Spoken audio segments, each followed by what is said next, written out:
Welcome to the press box, everyone. I'm Ryan Thorburn, joined by Steve Mims. We're preparing for number 22 Oregon at Nebraska.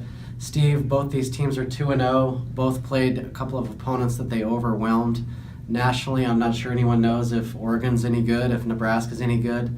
I guess we'll find out that one of them is better than the other this weekend. Kind of looking forward to this one. Yeah, I think that'll be good. You know, we've gotten used to having Oregon's had a Michigan State or Michigan, Virginia, kind of some of these teams, some road trips to have to take for against a Power 5 school.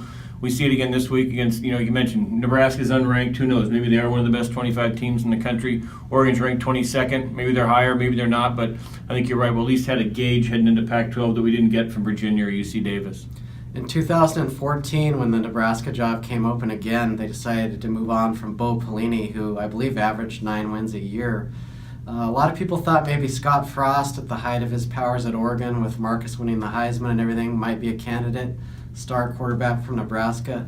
Turns out Scott didn't even get a call from Nebraska, but Mike Riley sure did. He was their targeted guy. Now the former Oregon State coach reunites against Oregon. You got a chance to listen in on Mike Riley's conversations this week with the media.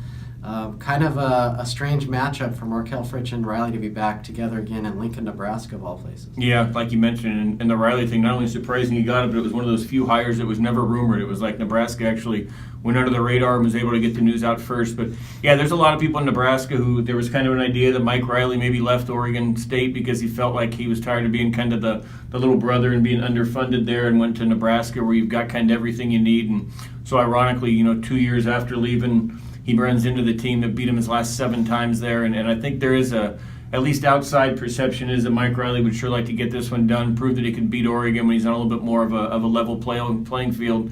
And if you do that after a disappointing first year in Nebraska last year, he'd be 3-0 with a top 25 win and feeling pretty good going into the Big Ten. To me, what was more surprising about that hire than it being Mike Riley, who's well thought of as a football mind, is that he was actually allowed to bring a lot of his staff with him that had struggled against Oregon, particularly Mark Banker, the defensive coordinator. It'll be interesting to see if those guys with maybe a better level of recruit can make some hay against Oregon, or is Dakota Prukop going to have one of those field days? It'll be interesting to see that. Yeah, Marcus Mariota, I think his last outing against Mark Banker at about 340 passing with 4 touchdowns, 2 rushing touchdowns. Mike Riley talked this week that the struggles they had was kind of, ever since Chip Kelly came in and brought this offense, was just kind of stopping ducks in space. And he said that's kind of their key this week. You're right, they do have better personnel than some of those Oregon State teams had, particularly the end of Mike Riley's years, which weren't some of his better teams. But how you get a team like Nebraska that hasn't played against a blur offense like Oregon has ready in just a week or so, especially if they come after a completely different team last week in Wyoming, would be interesting to see.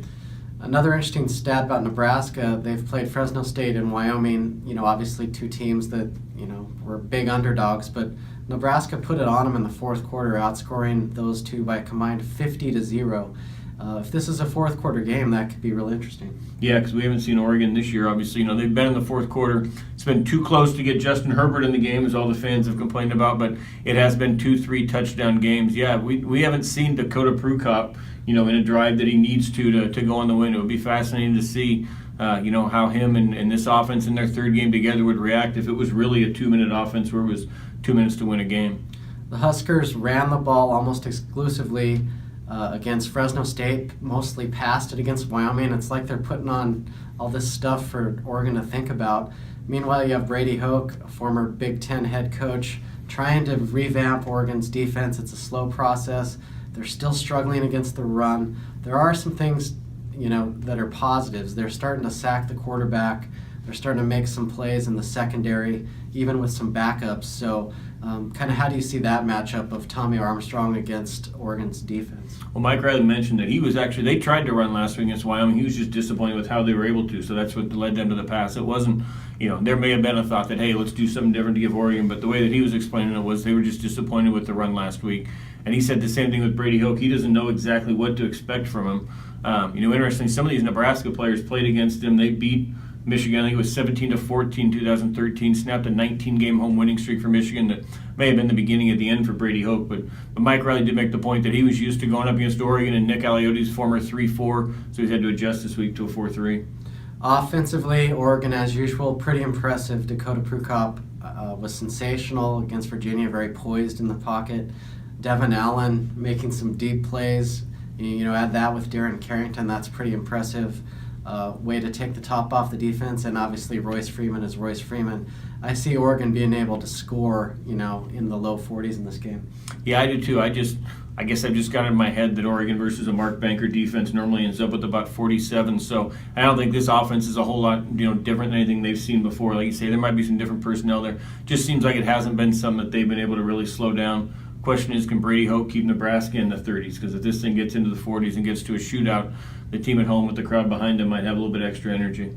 Well, it should be fascinating. It's very obvious that Riley wants this badly, and Oregon really needs this to get some of the fans off their back and kind of show that they're still a program to be a factor in the college football playoff instead of a program on the way down.